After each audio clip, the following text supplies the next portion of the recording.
alors que la cagnotte de Renaud Muselier a passé le million, une cagnotte en faveur des forces de l'ordre. Nous, on va s'intéresser à la cagnotte de soutien à une personne attaquée par les policiers et se poser cette question qui t'a été posée, Emma, à Check News.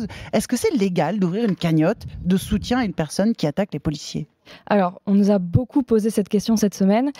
C'est en référence donc à une cagnotte en ligne qui a été créée lundi sur le site Litchi pour soutenir Christophe Détinger, un ancien champion de France de boxe.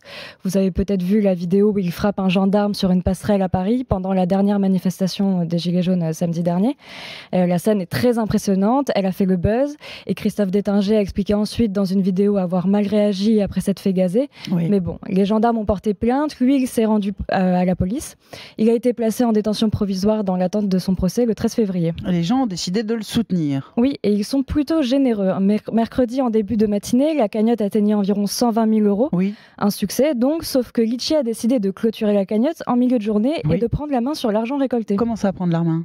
En gros, Litchi veut verser directement l'argent à l'avocat de Christophe Détinger pour éviter qu'il ne serve à autre chose, comme par exemple à payer une éventuelle future amende, ce qui est interdit par la loi. Ça, la cagnotte, elle était hors la loi si l'argent était utilisé comme ça ?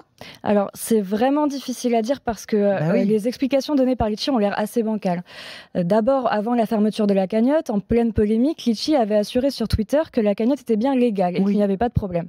Mais au moment de la clôture, ils ont publié un communiqué dans lequel ils reviennent un peu sur leur tweet.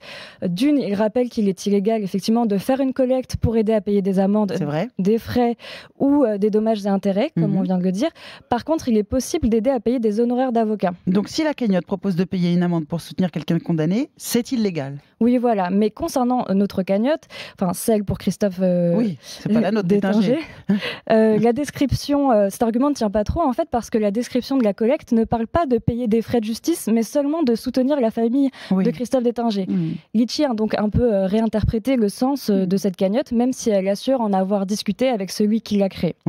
Le deuxième argument de Litchi, c'est que les conditions générales d'utilisation interdisent les incitations à la haine ou à la violence. Et là, la cagnotte, elle incitait à la haine ? Alors, c'est pas non plus évident quand on regarde la description de la cagnotte, même si elle en soutient à un homme qui a frappé des gendarmes. La personne qui l'a créée explique sur la page qu'elle devait servir à soutenir donc la famille du boxeur et lui montrer la solidarité des Gilets jaunes. Du coup, on a demandé à Litchi pourquoi, et la réponse est assez surprenante, puisqu'ils affirment en fait que c'est à cause de certains commentaires sur la page qui sont assez violents. C'est un peu chaotique tout ça quand même, Emma, non ? Ah oui, on a l'impression que Litchi a voulu couper la poire en deux face à la polémique suscitée par le succès de la cagnotte, en fait. C'est-à-dire la clôturer, mais sans annuler les dons qui seront contrôlés. C'était plutôt de l'ordre de la morale que de la légalité, cette histoire. Enfin bon, pour résumer, en général, il n'est pas illégal de créer une cagnotte pour quelqu'un qui est suspecté d'avoir frappé des policiers. Oui, alors non, sauf si elle sert à payer directement une amende ou des dommages et intérêts liés à une condamnation, ça c'est sûr.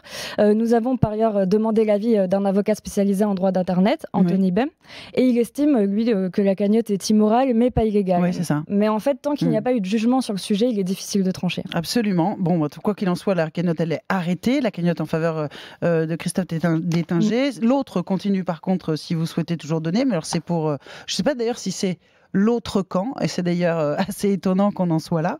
Enfin bon, quoi qu'il en soit, vous pourrez retrouver toute cette chronique et d'autres informations sur checknews.fr, dans Libération et dans notre studio 3 fois par semaine. Merci Emma. Merci. Bonne journée à toi, salut. Salut. RMC, M comme Maïtena.